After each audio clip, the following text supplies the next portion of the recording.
Hi ವಿದ್ಯಾರ್ಥಿಗಳೇ, ಎಲ್ಲರೂ ಕೂಡ ನನ್ನ ಚಾನಲ್ಗೆ ಸ್ವಾಗತ ಹೇಳ್ತಾ 28/2/2026 ದ್ವಿತೀಯ PUC ವಿದ್ಯಾರ್ಥಿಗಳಿಗೆ ಕನ್ನಡ ಪರೀಕ್ಷೆ ನಡೀತಾ ಇದೆ.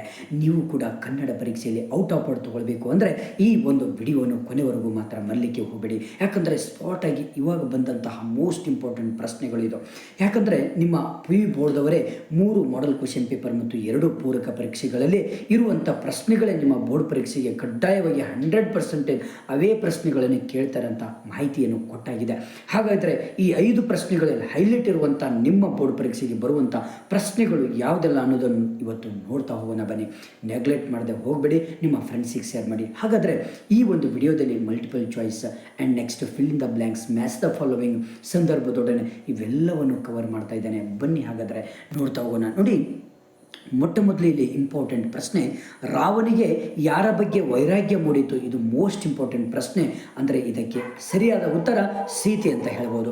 ಹಾಗೆಯನ್ನು ಏನೆಂದು ಉಪೇಕ್ಷಿಸಬಾರದು ಅಂದರೆ ಬಾಲಕನೆಂದು ಉಪೇಕ್ಷಿಸಬಾರದು. ಇದು 2ನೇ ಪ್ರಶ್ನೆ, ಮೋಸ್ಟ್ ಇಂಪಾರ್ಟೆಂಟ್. ಯಾವುದಕ್ಕೆ ಸೆಳವಿದೆ ಎಂದು ಕವಿ ಹೇಳುತ್ತಾರೆ ಅಂದರೆ ಜೀವನದ ನದಿಗೆ ಅಂತ ನಾವು ಹೇಳ್ಬೋದು. ನೆಕ್ಸ್ಟು ಮೋಸ್ಟ್ ಇಂಪಾರ್ಟೆಂಟ್ ಪ್ರಶ್ನೆ ಯಾವುದು ಅಂದರೆ ಇಲ್ಲಿ ಕೃಷ್ಣೇಗೌಡರ ಆನೆ ಮೊದಲು ಯಾವ ಮಠದಲ್ಲಿತ್ತು ಅನ್ನೋದು ತುಂಬ ಇಂಪಾರ್ಟೆಂಟ್. ಇದು ಗೋಳೂರು ಮಠದಲ್ಲಿ ಇತ್ತು ಅನ್ನೋದನ್ನು ನಾವು ನೋಡ್ಬೋದು. ನೆಕ್ಸ್ಟು ನಾಗರಾಜ ಕೋವಿ ಹಿಡಿದು ಎಲ್ಲಿ ಕುಳಿತಿದ್ದನು ಅಂದರೆ ಶಿಕಾರಿ ಒಂದು ಗಂಡಿಯಲ್ಲಿ ಅಂತ ನಾವು ಹೇಳ್ಬೋದು. ಮೋಸ್ಟ್ ಇಂಪಾರ್ಟೆಂಟ್ ಪ್ರಶ್ನೆಗಳಿದು. ನೆಕ್ಸ್ಟ್ ಇಲ್ಲಿ ಪೇಪರ್ 2ದಲ್ಲಿ ಬಂದಂತಹ ಮೋಸ್ಟ್ ಇಂಪಾರ್ಟೆಂಟ್ ಪ್ರಶ್ನೆಗಳು ಇಲ್ಲಿ ನಾನು ಕೊಡ್ತಾ ಇದ್ದೇನೆ. ಬನ್ನಿ ಹಾಗಾದರೆ ಇಲ್ಲಿ ಮೋಸ್ಟ್ ಇಂಪಾರ್ಟೆಂಟ್ ಪ್ರಶ್ನೆ ಯಾವುದು ಅಂದರೆ ಇದರಿಂದ ಪರಿಮಳವನ್ನು ಅರಿಯಬಹುದು ಪುಷ್ಪದಿಂದ ಅಂತ ನಾವು ಹೇಳ್ಬೋದು. ನೆಕ್ಸ್ಟು ಜನರಿಗೆ ಇದಕ್ಕೆ ಗತಿ ಇಲ್ಲ ಅಂತ ಹೇಳ್ಬೋದು. ಯಾವುದಕ್ಕೆ ಅಂದರೆ ಗಂಜಿಗೆ ಗತಿ ಇಲ್ಲ ಅಂತ ನಾವು ಹೇಳ್ಬೋದು. ಇದು ಕೂಡ ಮೋಸ್ಟ್ ಇಂಪಾರ್ಟೆಂಟ್. ಈ ಒಂದು ಪ್ರಶ್ನೆಗಳನ್ನು ಓದ್ಕೊಳ್ಳಿ. ನೆಕ್ಸ್ಟು ಇನ್ನೊಂದು ಪ್ರಶ್ನೆ ಬರುತ್ತೆ. ಇಲ್ಲಿ ಮೋಸ್ಟ್ ಇಂಪಾರ್ಟೆಂಟ್ ಪ್ರಶ್ನೆ ಯಾವುದು ಅಂದರೆ ಇಲ್ಲಿ ದುರ್ಗಪ್ಪನ ಪ್ರಕಾರ ಇಲ್ಲಿ ತರಲೆ ಡಿಪಾರ್ಟ್ಮೆಂಟ್ ಯಾವುದು ಅಂತ ನಾವು ನೋಡುವುದಾದರೆ ಇಲ್ಲಿ ಟೆಲಿಫೋನ್ ಡಿಪಾರ್ಟ್ಮೆಂಟ್ ಅಂತ ನಾವು ಹೇಳ್ಬೋದು. ಓಕೆನಾ? ಮೋಸ್ಟ್ ನೆಕ್ಸ್ಟ್ ಇಂಪಾರ್ಟೆಂಟ್ ಪ್ರಶ್ನೆ ಇದು. ಇಂಪಾರ್ಟೆಂಟ್ ಯಾವುದು ಅಂದರೆ ಇಲ್ಲಿ ನಿರೂಪಕರ ಪ್ರಕಾರ ಇದು ಮುನ್ಸಿಪಾಲ್ಟಿ ಪ್ರೆಸಿಡೆಂಟರ್ ಕರ್ತವ್ಯ ಅಂತ ಹೇಳ್ಬೋದು. ಇದರಲ್ಲಿ ಸರಿಯಾದ ಉತ್ತರ ಊರನ್ನು ಸ್ವಚ್ಛವಾಗಿಡುವುದೇ ಒಂದು ಪ್ರೆಸಿಡೆಂಟ್ ಕರ್ತವ್ಯ ಆಗಿರುತ್ತೆ. ನೆಕ್ಸ್ಟು ಇಲ್ಲಿ ಪೇಪರ್ 3ದಲ್ಲಿ ಬಂದಂತಹ 2025-26 ಆ ವಿಭಾಗ ಪೇಪರ್ 3 ಮಾಡೆಲ್ ಪೇಪರ್ 3ದಲ್ಲಿ ಮೋಸ್ಟ್ ಇಂಪಾರ್ಟೆಂಟ್ ಪ್ರಶ್ನೆ ನಿಮ್ಮ ಬೋರ್ಡ್ ಪರೀಕ್ಷೆಗೆ ಯಾವುದು ಕೇಳ್ತಾರೆ ಅಪ್ಪ ಅಂದರೆ ಇಲ್ಲಿ ಸೀತೆಯು ತೃಣ ಸಮಾನವೆಂದು ಭಾವಿಸಿದ್ದು ಯಾರಿಗೆ ಅಂದರೆ ರಾವಣನ ರೂಪವನ್ನು ಅವರು ಏನಂತ ಒಂದು ತೃಣ ಸಮಾನವೆಂದು ಭಾವಿಸ್ತಾರೆ. ಇದೊಂದು ಪ್ರಶ್ನೆ ಮೋಸ್ಟ್ ಇಂಪಾರ್ಟೆಂಟ್. ಯಾವುದನ್ನು ಗೆದ್ದವನನ್ನು ಯೋಗಿ ಎನ್ನಬಹುದು ಅಂದರೆ ಹರೀಶ್ ಡ್ವರ್ಗ್ ಅಂತ ಹೇಳ್ಬೋದು. ನೆಕ್ಸ್ಟ್ ಬಂದ್ಬಿಟ್ಟು ಬಸಲಿಂಗ ವೈದ್ಯರಾಗಿ ಅಲೆದಾಗ ಜೊತೆಗಿದ್ದ ರಾಜಕಾರಣಿ ಯಾರು ಅಂದರೆ ಅಲ್ಲಿ ರುದ್ರಪ್ಪ ಅಂತ ಹೇಳ್ಬೋದು. ಮೋಸ್ಟ್ ಇಂಪಾರ್ಟೆಂಟ್ ಪ್ರಶ್ನೆಗಳು, ನೆಗ್ಲೆಕ್ಟ್ ಮಾಡದೆ ಹೋಗಬೇಡಿ. ಇವು ಪಿಕ್ಸ್ ಬರುವಂಥ ಪ್ರಶ್ನೆಗಳು. ಇದರ ಜೊತೆಗೆ ನಿಮ್ಮ ನೆಕ್ಸ್ಟ್ ಇಂಪಾರ್ಟೆಂಟ್ ಮೋಸ್ಟ್ ಇಂಪಾರ್ಟೆಂಟ್ ಪ್ರಶ್ನೆ ಇಲ್ಲಿದೆ ನೋಡಿ. ಅದು ಹೇಗೆ ಆನೆ ಕೆಲಸ ಅಂತೀಯ? ತಂತಿ ಮೇಲೆ ಕೊಂಬೆ ಎಳೆದರೆ ಅದಕ್ಕೆ ಕರೆಂಟ್ ಹೊಡೆದು ಸತ್ತು ಹೋಗುವುದಿಲ್ಲವೇ? ನಿರೂಪಕರ ಮಾತಿನಲ್ಲಿ ವ್ಯಕ್ತವಾಗಿರುವ ಭಾವ ಯಾವುದು ಅಂತ ಕೇಳ್ತಾರೆ. ಮೋಸ್ಟ್ ಇಂಪಾರ್ಟೆಂಟ್ ಪ್ರಶ್ನೆ. ಉತ್ತರ ದುರ್ಗಪ್ಪನ ಮಾತಿನ ಮೇಲಿನ ಅಪನಂಬಿಕೆ. ಓಕೆ, ನೆಕ್ಸ್ಟ್ ಬಂದ್ಬಿಟ್ಟು ಇಲ್ಲಿ ಟೆಲಿಫೋನ್ ಸಿಬ್ಬಂದಿ ಮುಷ್ಕರ ಹೂಡಿದ್ದು ಇವರ ವಿರುದ್ಧ. ಯಾರ ವಿರುದ್ಧ ಅಂದರೆ ವಿದ್ಯುತ್ ಇಲಾಖೆಯ ವಿರುದ್ಧ ಅಂತ ಹೇಳ್ಬೋದು. ನೆಕ್ಸ್ಟು ಇಲ್ಲಿ ದ್ವಿತೀಯ PUC ಪೂರ್ವ ಸಿದ್ಧತಾ ಪರೀಕ್ಷೆಯಲ್ಲಿ ಕೇಳಿದಂಥ ಮೋಸ್ಟ್ ಇಂಪಾರ್ಟೆಂಟ್ ರಿಪೀಟ್ ಆಗುವಂಥ ಪ್ರಶ್ನೆ ಯಾವುದು ಅಂದರೆ ನಿಮ್ಮ ಬೋರ್ಡ್ ಪರೀಕ್ಷೆಗೆ ಮೋಸ್ಟ್ ಇಂಪಾರ್ಟೆಂಟ್ ಪ್ರಶ್ನೆ ಇಲ್ಲಿದೆ ನೋಡಿ. ತತ್ವಜ್ಞಾನವನ್ನು ಕೇಳದವರು ಯಾರು ಅಂದರೆ ಘೋರ ಪಾಪಿಗಳು ಅಂತ ಹೇಳ್ಬೋದು. ನೆಕ್ಸ್ಟ್ ಬಂದ್ಬಿಟ್ಟು ದೈವಿ ರಾಜ್ಯ ಬಂದೇ ತಿರುತ್ತದೆ ಎಂಬ ಭರವಸೆಯನ್ನು ಶಿಲುಬೆ ಏರಿದವರು ಯಾರು ಅಂದರೆ ಜೀಸಸ್ ಅಂತ ಹೇಳ್ಬೋದು. ಇದು ಮೋಸ್ಟ್ ಇಂಪಾರ್ಟೆಂಟ್ ಪ್ರಶ್ನೆ. ನೆಕ್ಸ್ಟ್ ಬಂದ್ಬಿಟ್ಟು ನೆಕ್ಸ್ಟ್ ಮೋಸ್ಟ್ ಇಂಪಾರ್ಟೆಂಟ್ ಯಾವುದು ಅಂದರೆ ನೋಡಿ, ಇದು ಕಲಾಂ ಅವರ ಆತ್ಮಚರಿತ್ರೆ ಹೆಸರು ಯಾವುದು ಅಂದರೆ ಈ ವಿಂಗ್ಸ್ ಆಫ್ ಫೈರ್ ಅಂತ ಹೇಳ್ಬೋದು. ನೆಕ್ಸ್ಟ್ ಬಂದ್ಬಿಟ್ಟು ಇದು ಭಾಳ ಇಂಪಾರ್ಟೆಂಟ್. ಇದು ಕೂಡ ಫಾರೆಸ್ಟ್ ಡಿಪಾರ್ಟ್ಮೆಂಟಿನ ನಂಬರ್ 1 ಎನಿಮಿಗಳು ಯಾವುದು ಅಂದರೆ PWD ಅವರು, ಕರೆಂಟ್ನವರು, ಟೆಲಿಫೋನ್ ಅವರು. ಇಷ್ಟು ನೀವು ಆಪ್ಷನ್ಸ್ಗಳು ಇದು ಮಾಡ್ಕೊಳ್ಬೇಕಾಗುತ್ತೆ. ನೆಕ್ಸ್ಟ್ ಬಂದ್ಬಿಟ್ಟು ಇದು 2ನೇ ಒಂದು ಪೂರಕ ಪರೀಕ್ಷೆಯ ಒಂದು ಮೋಸ್ಟ್ ಇಂಪಾರ್ಟೆಂಟ್ ಪ್ರಶ್ನೆಗಳು. ನಿಮ್ಮ ಬೋರ್ಡ್ ಪರೀಕ್ಷೆಗೆ ಬರುವಂಥದ್ದು ಯಾವುದು ಅಂದರೆ ರಾವಣನು ಪ್ರಮದವನಕ್ಕೆ ಹೇಗೆ ಬಂದನು ಅನ್ನೋದು ಮೋಸ್ಟ್ ಇಂಪಾರ್ಟೆಂಟ್. ಉತ್ತರ ಅರಲಂಬುಗಳೆಲ್ಲದ ಕಾಮನಂತೆ ಅಂತ ಈ ಉತ್ತರ ಬರುತ್ತೆ ನಿಮಗೆ. ನೆಕ್ಸ್ಟು ದುರ್ಜನರ ಇಂತಹ ಮಾತಿಗೆ ಕೊನೆ ಇಲ್ಲವೆಂದು ಪುರಂದರದಾಸರು ಹೇಳಿದ್ದಾರೆ. ಯಾವುದಕ್ಕೂ ಅಂದರೆ ಇಲ್ಲಿ ಒಂದು ಬಾಲಕನೆಂದು ಅಂತ, ಇಲ್ಲಿ ದುರ್ಜನರ ಇಂಥ ಮಾತಿಗೆ ಕೊನೆ ಇಲ್ಲವೆಂದು ಪುರಂದರದಾಸರು ಹೇಳಿದ್ದಾರೆ ಅಂದರೆ ಭಿನ್ನಾಣದ ಮಾತಿಗೆ ಅವರು ಹೇಳಿದ್ದಾರೆ. ನೆಕ್ಸ್ಟ್ ಬಂದ್ಬಿಟ್ಟು ಮೋಸ್ಟ್ ಇಂಪಾರ್ಟೆಂಟ್ ಪ್ರಶ್ನೆ ಇದೊಂದು. ಗೇಯುವುದನ್ನು 4 ದಿನ ತಡ ಮಾಡಿದರೆ ಏನಾಗುತ್ತದೆ? ಕುಳ ನೆಲದಲ್ಲಿ ನಾಟುವುದಿಲ್ಲ ಅಂತ ನಾವು ಹೇಳಬೇಕಾಗತ್ತೆ. ಓಕೆ, ನೆಕ್ಸ್ಟ್ ಬಂದ್ಬಿಟ್ಟು ನೋಡಿ, ಕೃಷ್ಣೇಗೌಡರ ಆನೆ ಮೊದಲು ಈ ಮಠದಲ್ಲಿತ್ತು. ಇದನ್ನು ಮೋಸ್ಟ್ ಇಂಪಾರ್ಟೆಂಟ್ ಕೇಳ್ತಾರೆ. ನೆಕ್ಸ್ಟು ಇದು ಕೂಡ ಆಗಿದೆ. ನೆಕ್ಸ್ಟ್ ಬಂದ್ಬಿಟ್ಟು ಇಲ್ಲಿ ನಿಮಗೆ ಫಿಲ್ ಇನ್ ದ ಬ್ಲ್ಯಾಂಕ್ಸಲ್ಲಿ ಮೋಸ್ಟ್ ಇಂಪಾರ್ಟೆಂಟ್ ಪ್ರಶ್ನೆಗಳನ್ನು ಹೇಳ್ತಾ ಹೋಗ್ತಾನೆ. ಬನ್ನಿ, ಫಿಲ್ ಇನ್ ದ ಬ್ಲ್ಯಾಂಕ್ಸಲ್ಲಿ ಮೋಸ್ಟ್ ಇಂಪಾರ್ಟೆಂಟ್ ಪ್ರಶ್ನೆಗಳು 5 ಪ್ರಶ್ನೆ ಪತ್ರಿಕೆಗಳಲ್ಲಿ ಇರುವಂಥದ್ದೇ ಮೋಸ್ಟ್ ಇಂಪಾರ್ಟೆಂಟ್ ನಿಮ್ಮ ಬೋರ್ಡ್ ಪರೀಕ್ಷೆಗೆ ಬರುತ್ತೆ ಇವಾಗ. ಹಾಗಾದರೆ ಅದೇ ಯಾವುದು ಅನ್ನೋದೇ ಹೈಲೈಟ್ ಇವಾಗ, ಯಾಕಂದರೆ ವಿದ್ಯಾರ್ಥಿಗಳು ಔಟ್ ಆಫ್ ಔಟ್ ತಗೊಳ್ಳುವಂಥ ವಿದ್ಯಾರ್ಥಿಗಳು ಭಾಳ ಇದ್ದಾರೆ. ಓಕೆ, ಬನ್ನಿ ಹಾಗಾದರೆ ಬಸಲಿಂಗನ ಹೆಂಡತಿ ಹೆಸರು ಏನು? ಸಿದ್ಲಿಂಗಿ. ಓಕೆ, ನೆಕ್ಸ್ಟ್ ಇಂಪಾರ್ಟೆಂಟ್, ತನ್ನ ಉಡಾಪೆಯ ಶೈಲಿಯಲ್ಲಿಯೇ ಬಸಲಿಂಗ ಡಾಕ್ಟರ್ ತಿಮ್ಮಪ್ಪರನ್ನು ನೋಡಿದನು.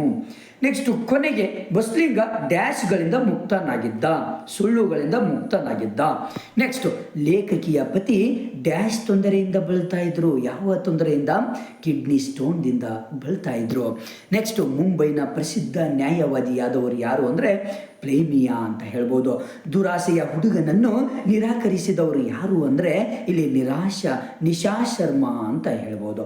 ನೆಕ್ಸ್ಟ್, ಕನ್ನಡವನ್ನು ಕಟ್ಟುವ ಕೆಲಸ ನಾಯಕ. ಇದರಲ್ಲಿ ಮೋಸ್ಟ್ ಇಂಪಾರ್ಟೆಂಟ್ ಪ್ರಶ್ನೆಗಳು ಬಂದು ಕನ್ನಡದ ಮೂಲಕ ಕಲಿತು ಶ್ರೇಷ್ಠ ವಿಜ್ಞಾನಿಯಾದವರು ಯಾರು ಅಂದರೆ CN ರಾವ್ ಅಂತ ಹೇಳ್ಬೋದು. ನೆಕ್ಸ್ಟು ಡ್ಯಾಶ್ ಪ್ರಶ್ನೆ ನಮ್ಮಲ್ಲಿ ಬಗೆಹರಿಸಲಾರದ ಸಮಸ್ಯೆಯಾಗಿದೆ. ಯಾವುದು ಅಂದರೆ ಮಾಧ್ಯಮ ಪ್ರಶ್ನೆ ಅಂತ ನಾವು ಹೇಳ್ಬೋದು. ನೆಕ್ಸ್ಟು ಬದುಕು ಡ್ಯಾಶ್ ಭಾಷೆಯನ್ನು ಬಿಟ್ಟಿರುವುದಿಲ್ಲ. ಯಾವುದು? ಭಾಷೆಯನ್ನು ಬಿಟ್ಟಿರುವುದಿಲ್ಲ. ಇದು ಮೋಸ್ಟ್ ಇಂಪಾರ್ಟೆಂಟ್ ಪ್ರಶ್ನೆ. ನೆಕ್ಸ್ಟು ಬೆಳ್ಳಿ ಲೋಟ ಬಣ್ಣ ಗಾಂಭೀರ್ಯವನ್ನು ಕಳೆದುಕೊಂಡಿತ್ತು. ನೆನ್ಪಿಟ್ಕೊಳ್ರಿ, ಭಾಳ ಇಂಪಾರ್ಟೆಂಟ್ ಇದು. ಬೆಳ್ಳಿ ಧನಿಗಳ ದಾಂಪತ್ಯಕ್ಕೆ ಬೆಳ್ಳಿ ಲೋಟ ಮೂಕ ಸಾಕ್ಷಿಯಾಗಿತ್ತು. ಇದು ಕೂಡ. ನೆಕ್ಸ್ಟ್ ಇನ್ನೊಂದು, ಧನಿಗಳ ತೋಟದ ಪಕ್ಕದಲ್ಲಿ ಹರಿಯುತ್ತಿದ್ದ ಹೊಳೆ ಯಾವುದು ಅಂದರೆ ಶಾಂಭವಿ ಅಂತ ನಾವು ಹೇಳ್ಬೋದು. ಓಕೆ, ಇಷ್ಟು ಇಂಪಾರ್ಟೆಂಟ್ ಪ್ರಶ್ನೆಗಳು. ನೆಕ್ಸ್ಟ್ ಫಿಲ್ ಇನ್ ದ ಬ್ಲ್ಯಾಂಕ್ಸಲ್ಲಿ ಮತ್ತೆ ಇಂಪಾರ್ಟೆಂಟ್ ಪ್ರಶ್ನೆಗಳು ಇಲ್ಲಿದೆ ನೋಡಿ. ಕಲಾಂ ಅವರ ಆತ್ಮಚರಿತ್ರೆ ಹೆಸರು ವಿಂಗ್ಸ್ ಆಫ್ ಫೈರ್ ಅಂತ ಹೇಳ್ಬೋದು. ಮೋಸ್ಟ್ ಇಂಪಾರ್ಟೆಂಟ್ ಪ್ರಶ್ನೆ ಇದು ಕೂಡ. ಭಗವಂತನ ಸೃಷ್ಟಿಯಲ್ಲಿರುವವರೆಲ್ಲ ಯಾರು? ಯಾವ ಬಂಧುಗಳು? ದೇವರ ಬಂಧುಗಳು ಅಂತ ಹೇಳ್ಬೋದು. ನೆಕ್ಸ್ಟ್, ಡ್ಯಾಶ್ ಅವರು ಹೈದರಾಬಾದಿನ ರಕ್ಷಣಾ ಇಲಾಖೆಯ ನಿರ್ದೇಶಕರಾಗಿದ್ದರು. ಯಾರು ಅಂದರೆ VG ಸುಂದರಂ ಅಂತ ನಾವು ಹೇಳ್ಬೋದು. ಓಕೆನಾ. ನೆಕ್ಸ್ಟ್, ಕಲಾಂ ಅವರು ಸಂದರ್ಶಕ ಪ್ರೊಫೆಸರ್ ಆಗಿದ್ದ ವಿಶ್ವವಿದ್ಯಾಲಯ ಯಾವುದು ಅಂದರೆ ಅಣ್ಣಾಮಲೈ ಅಂತ ನಾವು ಹೇಳ್ಬೋದು. ಮೋಸ್ಟ್ ಇಂಪಾರ್ಟೆಂಟ್ ಪ್ರಶ್ನೆಗಳು ನೆನ್ಪಿಟ್ಕೊಳ್ಳಿ. ನೆಕ್ಸ್ಟು ತಿರುಳು. ಈ ಒಂದು ಪದ್ಯ ಭಾಗದಲ್ಲಿ ಇಂಪಾರ್ಟೆಂಟ್ ಯಾವುದು ಅಂದರೆ ಡ್ಯಾಶ್ ಕತೆ ಹೇಳಬೇಕೆಂದು ಮನೋರಮೆ ಕೇಳ್ತಾಳೆ. ಯಾರಿಗೆ? ರಾಮಾಯಣದ ಕತೆ ಹೇಳಬೇಕೆಂದು ಮನೋರಮೆ ಕೇಳ್ತಾರೆ. ನೆಕ್ಸ್ಟು ಡ್ಯಾಶ್ ಗದ್ಯದಲ್ಲಿ ಕತೆ ಹೇಳೆಂದು ಮನೋರಮೆ ಕೇಳುವವಳು ರುದ್ಯಮ್ಮಪ್ಪ ಅಂತ ಹೇಳ್ಬೋದು. ವಸುದೆಗೆ ಒಡೆಯನ್ನೇ ನಿಷೇಧಿದವನು ರಾಮಚಂದ್ರ ಅಂತ ಹೇಳ್ಬೋದು. ಮೋಸ್ಟ್ ಇಂಪಾರ್ಟೆಂಟ್ ಪ್ರಶ್ನೆಗಳು. ನೆಕ್ಸ್ಟ್ ಇಂಪಾರ್ಟೆಂಟ್ ಪ್ರಶ್ನೆಗಳು ಬಂದ್ಬಿಟ್ಟು ಇಲ್ಲಿ ಡ್ಯಾಶ್ ರಿಗೆ ಬಾಯಿ ಚಪಲ ಜಾಸ್ತಿ ಇರುತ್ತೆ. ಯಾರಿಗೆ ಅಂದರೆ ವೃದ್ಧರಿಗೆ ಬಾಯಿ ಚಪಲ ಇರುತ್ತೆ. ಇದು ಕಾಮನ್ ಆಗಿ ಹೇಳ್ಬೋದು.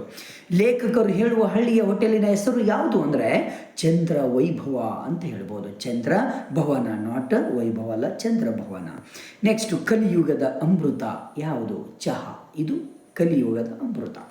3 ಕಾಲಿನ ಕುರ್ಚಿ ಹಳ್ಳಿಯ ಚಹಾದ ಅಂಗಡಿ. ನೆನ್ಪಿಟ್ಕೊಳ್ಳಿ, ಮೋಸ್ಟ್ ಇಂಪಾರ್ಟೆಂಟ್.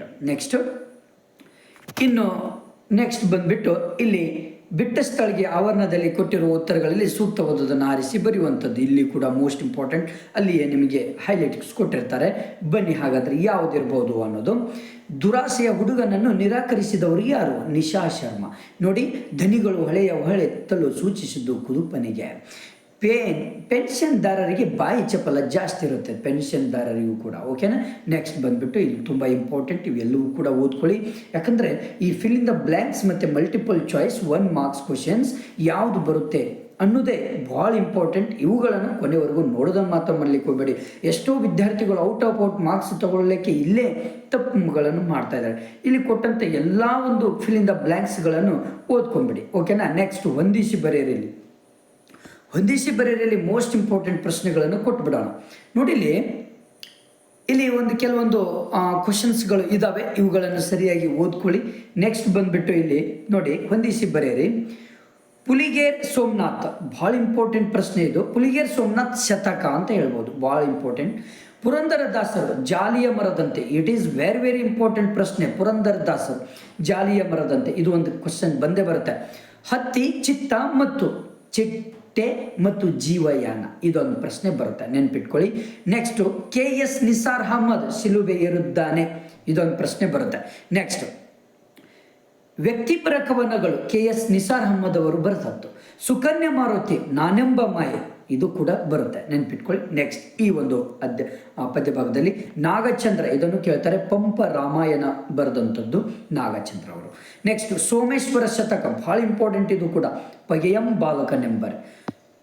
ಓಕೆ, ನೆಕ್ಸ್ಟು ಪದ್ಯ ಭಾಗದಲ್ಲಿ ಮೋಸ್ಟ್ ಇಂಪಾರ್ಟೆಂಟ್ ಬೆಳಗು ಜಾವ ಮುಕ್ತಕಂಠ. ಓಕೆ, ಪಗೆಯಂ ಬಾಲಕನೆಂದರೆ ಶತಕ, ಆಲ್ರೆಡಿ ಕೇಳಿದ್ದಾರೆ. ಓಕೆನಾ. ಚಂಪು Nagachandra, it is also very important ಪ್ರಶ್ನೆ. ಜಾಲಿಯ ಮರದಂತೆ ಪುರಂದರದಾಸರು. ಸುಕನ್ಯಾ ಮಾರುತಿ ಒಮ್ಮೆ ನಗುತ್ತೇವೆ, ಇದು ಭಾಳ ಇಂಪಾರ್ಟೆಂಟ್ ಪ್ರಶ್ನೆಗಳು, ನೆನ್ಪಿಟ್ಕೊಳ್ರಿ. ಹೇಳಿದ್ದ ಪ್ರಶ್ನೆಗಳು ಬಂದೇ ಬರುತ್ತೆ, ನೆನ್ಪಿಟ್ಕೊಳ್ಳಿ. ಜೊತೆಗೆ ನಿಮ್ಮ ಒಂದು ಶ್ರಮವು ಕೂಡ ಚೆನ್ನಾಗಿ ಸ್ಟಡಿ ಮಾಡ್ಕೊಳ್ಳಿ. ದರಾರ್ ಬೇಂದ್ರೆ ಬೆಳಗು ಜಾವ, ಇದು ಕೂಡ ಮೋಸ್ಟ್ ಇಂಪಾರ್ಟೆಂಟ್ ಪ್ರಶ್ನೆ. ಶಿಲುಬೆ ಏರಿದ್ದಾನೆ, KS ನಿಸಾರ್ ಅಹಮದ್ ಅವರು ಇದು ಮಾಡಿದಂತಹ ಒಂದು ಇದು. ಉರಲಿಂಗ ಪೆದ್ದಿ ಪ್ರಿಯ ವಿಶ್ವೇಶ್ವರ. ಹಬ್ಬಲಿಯವರ ರಸಬಳ್ಳಿ ತ್ರಿಪದಿ, ಇದು ನೆನ್ಪಿಟ್ಕೊಳ್ಳಿ. ಓಕೆ, ಒಮ್ಮೆ ನಗುತ್ತೇವೆ, ಹತ್ತ ಚಿತ್ತ ಮತ್ತು ಇವೆರಡೂ ಕೂಡ ಭಾಳ ಮೋಸ್ಟ್ ಇಂಪಾರ್ಟೆಂಟ್. ಇದು ಕೂಡ ಶಿಲುಬೆ ಏರಿದ್ದಾನೆ ಅನ್ನೋದು ದರಾರ್ ಬೇಂದ್ರೆ ಅವರದು. ಓಕೆನಾ. ನೆಕ್ಸ್ಟ್ ಬಂದ್ಬಿಟ್ಟು 4 ಸಾಲುಗಳನ್ನು ಪ್ರಶ್ನೆ ಸಂಖ್ಯೆ ಸಮೇತ ಉತ್ತರ ಪತ್ರಿಕೆಯಲ್ಲಿ ಬರೆಯಬಹುದು. ಹಾಗಾದರೆ ಅಂಕ ಖಚಿತವಾದಂಥದ್ದು ಇದು ನೋಡಿ. ಇವು ಎಲ್ಲವೂ ಕೂಡ ಸ್ಟಡಿ ಮಾಡ್ಕೊಳ್ಳಿ. ಓಕೆ, ಕ್ರಿಯಾಪದಗಳ ಕಾಲವನ್ನು ಗುರುತಿಸಿ ಬರೆಯಿರಿ, ಕ್ರಿಯಾಪದಗಳ ಧಾತು ಬರೆಯಿರಿ. ಇದರಲ್ಲಿ ಇರುವಂಥದ್ದೇ ಯಾವುದಾದ್ರು ಒಂದು ನಿಮ್ಮ ಬೋರ್ಡ್ ಪರೀಕ್ಷೆಗೆ ಫಿಕ್ಸ್ ಆಗಿ ಬರುವಂತಹ ಒಂದು ಪ್ರಶ್ನೆ, ನೆನಪಿಟ್ಟುಕೊಳ್ಳಿ. ನೆಕ್ಸ್ಟ್ ಬಂದ್ಬಿಟ್ಟು ಇಲ್ಲಿ ಇಂಪಾರ್ಟೆಂಟ್ ಏನಪ್ಪ ಅಂದರೆ ಕೆಳಗಿನ 2 ಪದಗಳ ಗುಣವಾಚಗಳನ್ನು ಬರೆಯಿರಿ, ಇವುಗಳನ್ನು ಸ್ಟಡಿ ಮಾಡ್ಕೊಳ್ಳಿ, ನೋ ಪ್ರಾಬ್ಲಮ್. ನೆಕ್ಸ್ಟ್ ಬಂದ್ಬಿಟ್ಟು ಇಲ್ಲಿ ಇನ್ನೊಂದು ನಿಮಗೆ ಹೇಳ್ತೀನಿ, ಬಹಳ ಅಂದರೆ ಬಹಳ ಉತ್ತಮವಾದದ್ದಂದರೆ ಬಹಳ ಜನ ಎಷ್ಟೋ ವಿದ್ಯಾರ್ಥಿಗಳು ಕನ್ಫ್ಯೂಸ್ ಮಾಡ್ಕೊಳ್ಳೋದಂದರೆ ಕೆಳಗಿನ ಒಂದು 2 ಪದಗಳ ತದ್ಭವ ರೂಪ ಬರೆಯಿರಿ, ತಸ್ತಮದಲ್ಲಿ ಕೊಟ್ಟಂತಹ ಪದಗಳನ್ನು ತದ್ಭವ ರೂಪದಲ್ಲಿ ಬರೆಯಿರಿ ಅಂದರೆ ಇವು ಇಷ್ಟು ಒಂದು ಓದ್ಕೊಳ್ಳಿ ಸಾಕು. ಇದರಲ್ಲೇ ಯಾವುದಾದ್ರೂ 2 ಕೇಳ್ತಾರೆ, ಇದು ಮಾತ್ರ ಫಿಕ್ಸ್ ಇರುವಂಥದ್ದು, ನೆನ್ಪಿಟ್ಕೊಳ್ಳಿ. ಈ ಕೆಳಗಿನ 2 ಪದಗಳ ತಸ್ತಮ ರೂಪ ಬರೆಯಿರಿ, ಇವು ತಸ್ತಮ ರೂಪದಲ್ಲಿ ಯಾವುದಾದ್ರೂ ನೆನ್ಪಿಟ್ಕೊಳ್ಳಿ. ಇವುಗಳನ್ನು ಎಕ್ಸ್ಟ್ರಾ ನಿಮ್ಮ ಪುಸ್ತಕದಲ್ಲಿ ಇರ್ತದೆ, ಅವುಗಳನ್ನು ಸ್ಟಡಿ ಮಾಡ್ಕೊಳ್ಳಿ. ಓಕೆನಾ. ದ್ವಿರುಕ್ತಿ ಪದಗಳನ್ನು ನಿಮ್ಮ ಸ್ವಂತ ವಾಕ್ಯದಲ್ಲಿ ಬಳಸಿ ಬರೆಯಬೇಕು, ಇವುಗಳನ್ನು ಸರಿಯಾಗಿ ಸ್ಟಡಿ ಮಾಡ್ಕೊಳ್ಳಿ, ಬಹಳ ಇಂಪಾರ್ಟೆಂಟ್ ಇದು ಕೂಡ. ಓಕೆ, ಕೆಳಗಿನ 2 ನುಡಿಗಟ್ಟುಗಳನ್ನು ನಿಮ್ಮ ಸ್ವಂತ ವಾಕ್ಯಗಳಲ್ಲಿ ಬಳಸಿ ಬರೆಯಿರಿ ಅಂತ ಹೇಳ್ತಾರೆ, ಇದು ಕೂಡ ಮೋಸ್ಟ್ ಇಂಪಾರ್ಟೆಂಟ್. ಇದನ್ನು ಕೂಡ ಓದ್ಕೊಳ್ಳಿ, ಜಾಸ್ತಿ ಅಂದರೆ ತುಂಬ ಇಂಪಾರ್ಟೆಂಟ್ ಇರುವಂಥ ಪ್ರಶ್ನೆಗಳು ಇದು ಕೂಡ. ನೆಕ್ಸ್ಟ್ ಬಂದ್ಬಿಟ್ಟು ಬನ್ನಿಲಿ ನಾನಾರ್ಥಗಳನ್ನು ಬರೆಯಿರಿ ಅಂತ ಹೇಳ್ತಾರೆ. ನಾನಾರ್ಥಗಳನ್ನು ಕೂಡ ಭಾಳ ಇಂಪಾರ್ಟೆಂಟ್, ಕನ್ಫ್ಯೂಸ್ ಆಗ್ತೀರಿ, ತುಂಬ ವಿದ್ಯಾರ್ಥಿಗಳು ಕನ್ಫ್ಯೂಸ್ ಆಗ್ತೀರಾ. ನೆಕ್ಸ್ಟ್ 2 ಪದಗಳಿಗೆ ಸಮಾನಾರ್ಥಗಳನ್ನು ಬರೆಯಿರಿ, ಇವುಗಳನ್ನು ಸ್ಟಡಿ ಮಾಡ್ಕೊಳ್ಳಿ. ಇದರಲ್ಲಿ 2 ಪ್ರಶ್ನೆಗಳು ರಿಪೀಟ್ ಆಗುವಂಥ ಸಂಭವ ಇದೆ. ನೆಕ್ಸ್ಟ್ ಬಂದುಬಿಟ್ಟು 2 ಅಂಕಗಳ ಪ್ರಶ್ನೆಗಳನ್ನು ನಾವು ನೋಡ್ತಾ ಹೋಗೋಣ. ಇವಾಗ ಮೋಸ್ಟ್ ಇಂಪಾರ್ಟೆಂಟ್ ಪ್ರಶ್ನೆಗಳು ಯಾವುದೆಲ್ಲ ಇರಬಹುದು ಅಂತ ನೋಡಿ. ಇಲ್ಲಿ ಮೋಸ್ಟ್ ಇಂಪಾರ್ಟೆಂಟ್, ರಾವಣ ತನ್ನ ಅಂತಃಪುರದ ಸ್ತ್ರೀಯರನ್ನು ಹೇಗೆ ಸಂತೈಸಿದನು, ಇದು ಒಂದು ಪ್ರಶ್ನೆ ಬರುತ್ತೆ. ಆನ್ಸರ್ ಕೂಡ ಇಲ್ಲೇ ಇದೆ, ಸರಿಯಾಗಿ ನೀವು ಆನ್ಸರನ್ನು ಕೂಡ ಓದ್ಕೊಳ್ಳಿ. ಓಕೆ, ನೆಕ್ಸ್ಟ್ ಬಂದ್ಬಿಟ್ಟು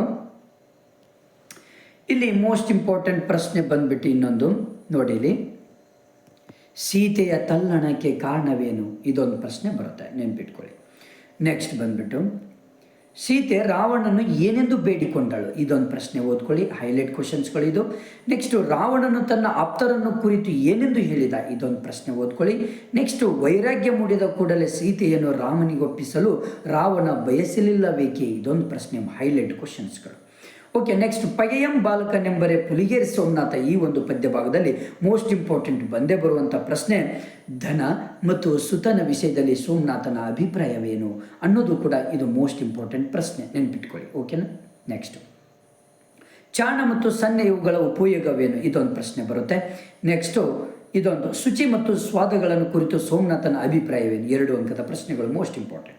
ಬೆಳಗು ಜಾವ ದರಾರ್ ಬೇಂದ್ರೆ ಮುಕ್ತ ಕಂಠ, ಇದರಲ್ಲಿ ಇಂಪಾರ್ಟೆಂಟ್ ಪ್ರಶ್ನೆ ಬಂದ್ಬಿಟ್ಟು ಬೆಳಕು ಬೇಟೆಗಾರ ಹೇಗೆ ಬರುತ್ತಾರೆ, ಇದೊಂದು ಪ್ರಶ್ನೆ ಓದ್ಕೊಳ್ಳಿ. ಕವಿ ಬೇಂದ್ರೆ ಮಕ್ಕಳಿಗೆ ಬಾಳಿನ ಬಗ್ಗೆ ಕೊಡುವ ಸಂದೇಶವೇನು? ಇದೊಂದು ಪ್ರಶ್ನೆ ಓದ್ಕೊಳ್ಳಿ. ಕವಿಯ ಪ್ರಕಾರ ಮುಪ್ಪು ಮತ್ತು ಹರಿಯದ ನಡುವಿನ ವ್ಯತ್ಯಾಸವೇನು? ಇದೊಂದು ಪ್ರಶ್ನೆ ಓದ್ಕೊಳ್ಳಿ. ನೆಕ್ಸ್ಟ್, ಬಾನು ಮತ್ತು ಮರದ ನಿತ್ಯ ನೂತನತೆಯ ಬಗ್ಗೆ ಕವಿ ಏನು ಹೇಳಿದ್ದಾರೆ? ಇದೊಂದು ಪ್ರಶ್ನೆ ಓದ್ಕೊಳ್ಳಿ. ಓಕೆನಾ? ನೆಕ್ಸ್ಟು, ಶಿಲುಬೆ ಏರಿದ್ದಾನೆ KS ನಿಸಾರ್ ಅಹ್ಮದ್. ಇದರಲ್ಲಿ ಮೋಸ್ಟ್ ಇಂಪಾರ್ಟೆಂಟ್ ಪ್ರಶ್ನೆ ಬಂದ್ಬಿಟ್ಟು ನೋಡಿ, ಕ್ರಿಸ್ಮಸ್ ಮನೆಗೆ ಏನನ್ನು ಹೊತ್ತು ತಂದಿದೆ? ಇದೊಂದು ಪ್ರಶ್ನೆ ಓದ್ಕೊಳ್ಳಿ. ಗೋಡೆಗೆ ನೇತು ಹಾಕಿರುವ ಜೀಸಸ್ ಕವಿಗೆ ಹೇಗೆ ಕಾಣುತ್ತಾನೆ? ಇದೊಂದು ಪ್ರಶ್ನೆ ಓದ್ಕೊಳ್ಳಿ. ಶಿಲುಬೆಗೇರಿದ ಯೇಸುವಿನ ದೇಹ ಯಾರಿಗೆ ಏನನ್ನು ಅನ್ನುವಂತಿದೆ? ಇದೊಂದು ಪ್ರಶ್ನೆ ಓದ್ಕೊಳ್ಳಿ. ಓಕೆನಾ? ಇಷ್ಟು ಪ್ರಶ್ನೆಗಳು ಮೋಸ್ಟ್ ಇಂಪಾರ್ಟೆಂಟ್ ಈ ಒಂದು ಪದ್ಯ ಭಾಗದಲ್ಲಿ. ನೆಕ್ಸ್ಟ್ ಇನ್ನೊಂದು ಬರ್ತಾ ಇಲ್ಲಿ, ಕ್ರಿಸ್ಟ್ ಎಲ್ಲೆಲ್ಲಿ ಶಿಲುಬೆಗೇರಿದ್ದಾನೆ? ಇದೊಂದು ಪ್ರಶ್ನೆ ಗ್ಯಾರಂಟಿ ಕೇಳ್ತಾರೆ ಇದನ್ನು.